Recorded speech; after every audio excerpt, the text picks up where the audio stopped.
பார்க்க பார்க்க ஆனந்தம் பறவை போல உல்லாசம்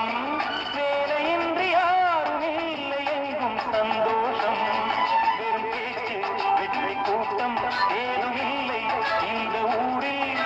கள்ளம் கபடம் வஞ்சகமின்றி கண்ணியமாக ஒற்றுமை உணர்வுடன் வாழும் சிங்கப்பூர் அக்கறை சீமை அழகினிலே மனமாட கண்டேன்